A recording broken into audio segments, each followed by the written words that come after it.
सच्चिदानंद रूपाय विश्वपत्यादि Hathaway तापत्रय विनाशाय श्री कृष्णाय वयं नुमः। तुंगभद्रा नदी के किनारे एक ग्राम था। वहाँ आत्मदेव नामक एक ब्राह्मण अपनी पत्नी धुंधली के साथ रहता था। आत्मदेव पवित्र था, परंतु धुंधली स्वभाव से क्रूर,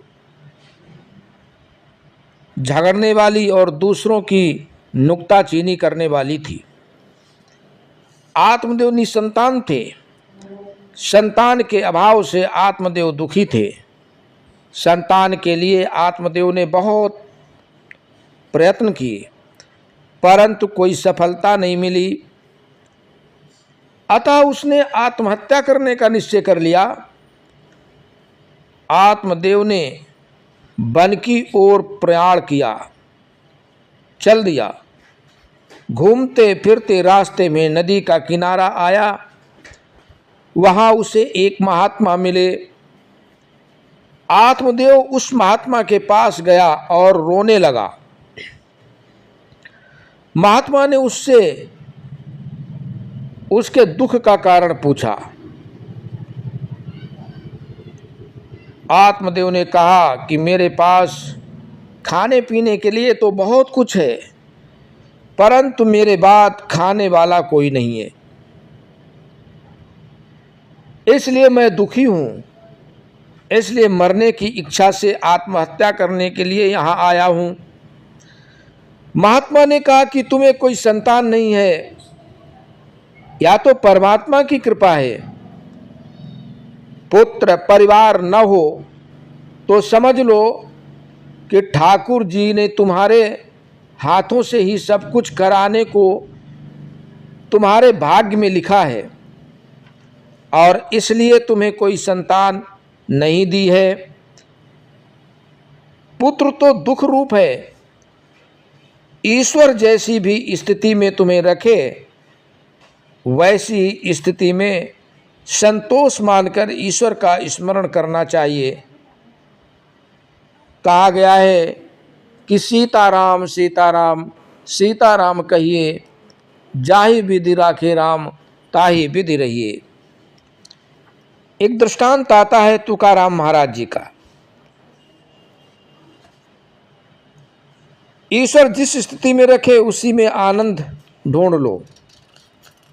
एक बार एकनाथ महाराज विट्ठल जी के मंदिर में दर्शन करने गए। एकनाथ जी को सुयोग्य पत्नी मिली थी, इसलिए वे श्री भागवत का उपकार मानते थे। वे कहते थे कि मुझे स्त्री का संग नहीं सत्संग दिया है भगवान ने। थोड़ी देर बाद उस मंदिर में भक्त तुकाराम जी दर्शन करने आए। तुकाराम जी की पत्नी कर्कशा थी। कर्कशा पत्नी के लिए भी तुकाराम जी भागवत का उपकार मानते थे। वे कहते थे कि हे भगवान, यदि तुमने अच्छी और सुंदर पत्नी दी होती तो मैं सारा दिन उसी के पीछे लगा रहता और तुमको भी भूल जाता। अतः मेरा तो कर्कशा पत्नी मिलने पर भी भला ही हुआ है। बड़ी आपकी कृपा है। एकनाथ जी को अनुकूला पत्नी मिली तो उन्हें इसी में आनंद है, और तुकाराम जी को प्रतिकूला पत्नी मिली तो भी उन्हें उसमें आनंद है। दोनों को अपनी अपनी परिस्थिति से संतोष है और भगवान का उपकार मानते हैं। अपनी पत्नी की मृत्यु हुई तो नरसिंह मेहता ने भी आनंद ही माना और कहा कि भालुम थयुम भांगी जंजाल सुखे भजी सुम श्री गोपाल। अर्थात अच्छा हुआ कि कुटुंब का झंझट छूट गया। अब तो मैं बड़े सुख से निश्चिंत मन से श्री गोपाल का भजन कर सकूँगा। एक संत की पत्नी अनुकूला थी, दूसरे की प्रतिकूला थी और तीसरे की संसार को छोड़कर चली गई। फिर भी ये तीनों महात्मा अपनी अपनी परिस्थिति में संतुष्ट हैं, खुश हैं। सच्चा वैष्णव वही है जो कि किसी भी परिस्थिति में परमात्मा की कृपा का ही अनुभव करता हो और मन को शांत और संतुष्ट रखता हो। मन को शांत रखना भी बड़ा पुण्य है। माता और पिता को अपने पुत्र के लिए बहुत चिंता रहती है, परंतु पुत्रैषणा के साथ साथ अनेक वासनाएं भी आती हैं। पुत्रैषणा के पीछे वित्तैषणा और वित्तैषणा के पीछे लोकैषणा जागती है। आत्मदेव ने उस महात्मा से कहा कि मुझे पुत्र दो, क्योंकि पुत्र ही पिता को सद्गति देता है। अपुत्रस्य गतिर्नास्ति, पुत्र नहीं है तो जीव की गति नहीं हो सकती। वे महात्मा आत्मदेव को समझाते हैं कि श्रुति भगवती एक स्थान पर रहती हैं कि पुत्र से मुक्ति नहीं मिलती। वंश के रक्षण के लिए सत्कर्म करो। यदि पुत्र ही सद्गति दे सकता हो तो संसार में प्रायः सभी के पुत्र होते हैं, अतः उन सभी को सद्गति मिलनी चाहिए। पिता को ऐसी आशा कभी नहीं रखनी चाहिए कि मेरा पुत्र श्राद्ध करेगा तो मेरी सद्गति हो जाएगी। श्राद्ध करने से वह जीव अच्छी योनि में तो जाता है, परंतु ऐसा मत समझो कि वह जन्म मृत्यु के फेर से छूट जाएगा। श्राद्ध और पिंडदान मुक्ति नहीं दिला सकते। श्रद्धा कर्म धर्म है। श्राद्ध करने से नरक से तो छुटकारा मिल सकता है, परंतु केवल श्राद्ध करने से मुक्त नहीं मिलती। श्राद्ध करने की मनाही नहीं करते हैं। श्राद्ध करने से पितृगण प्रसन्न होते हैं और आशीर्वाद देते हैं। पिंडदान का सही अर्थ कोई समझता नहीं है। इस संसार को पिंड कहते हैं, इसे परमात्मा को अर्पण करना ही पिंडदान है। यही निश्चय करना है कि ये मुझे अपना जीवन ईश्वर को अर्पण करना है और इसी प्रकार जीवन को ईश्वर को अर्पण करे, उसी का जीवन सार्थक है और उसी का पिंडदान सच्चा है।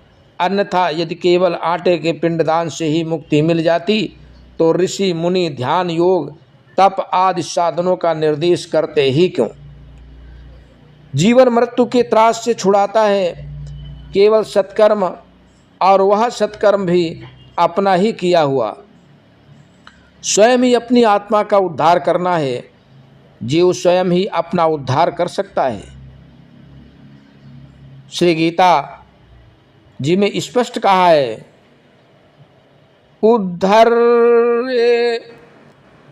उद्धरेदात्म नातुमानम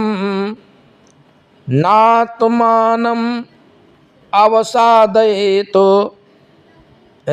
स्वयं अपने द्वारा ही अपनी आत्मा का संसार समुद्र से उद्धार करें और अपनी आत्मा को अधोगति की ओर न ले जाएं।